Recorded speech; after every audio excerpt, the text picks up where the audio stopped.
Bilal Saab is the head of the US and Middle East practice at Trends Research and Advisory. He joins us now from just outside Washington. Thank you for your time. Look at the scene over Beirut right now. 10 explosions at once. It must be horrifying for people living there. Why is this happening so close to a cabinet meeting where they're talking about a ceasefire? It's not unusual to see such, conduct in similar situations in high-stakes negotiations. This is sort of an attempt to preempt any last-minute curveballs, apply more pressure, just to make sure that the other side doesn't change its mind. So this is rather typical of such situations.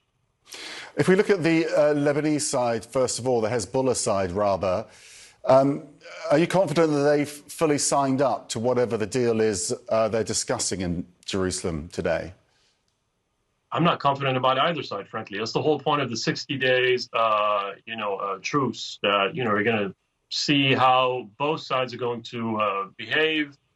There's very little trust, obviously, but that's precisely why we have this new construct that would monitor truce that is made up with some pretty hefty diplomatic muscle with the Americans and the French. So there is a new structure, which is very different from 2006, if you recall, when United Nations Security Council Resolution 1701 was created.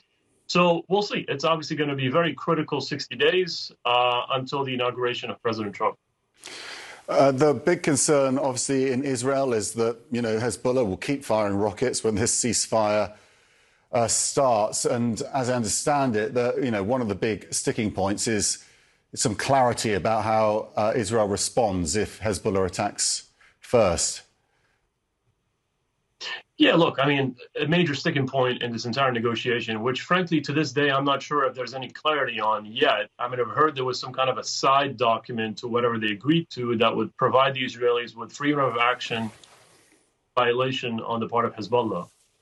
And so look, Israel doesn't really need it on paper. It doesn't really need it on the document to exercise, military action in Lebanon should there be any violations from. But how this goes. In terms of opposition within the cabinet, it seems quite, it's very, verbal, this idea that there shouldn't be a ceasefire before Hezbollah is completely destroyed. But it's a minority in the cabinet, isn't it? But the Prime Minister will want as many members of the cabinet to sign up to it as possible, just to get the mandate to go to the people and say, look, we've called it off for now. Yeah, look, it's a minority, but it's a powerful minority, right? They could, if they want to, collapse the government. But your words are very pertinent. You said that there was a verbal opposition.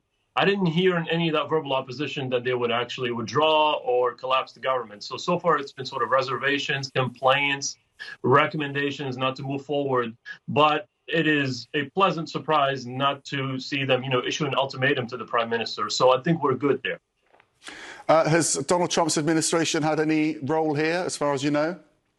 I have no clue, my friend. I'm pretty sure there was side diplomacy between the Israeli side and the Trump camp, but there has to be limitations on that, obviously, given the legal considerations. I'm just wondering if, when he comes into power, it becomes a different dynamic there, and whether you would presume that, he talks about being a very peaceful president. He'll want any peace deal to continue as long as possible. Right, exactly. So this is the president, obviously, who has been very vocal about ending wars, and that starts, in the Middle East, right? And so there has to be some kind of an agreement long-term that covers multiple, issues, not just Lebanon and Gaza, but also the Iranian file, the biggest one, right? So I'm pretty sure there's going to be some understandings, which may have already started, right, between the Israeli side and the Trump camp.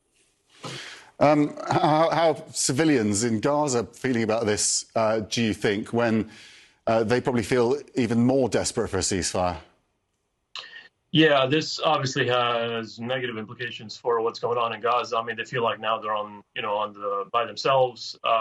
Lebanon has sort of been disassociated from that fight. So I think the prospects there for a ceasefire and the end of that conflict are pretty grim right now.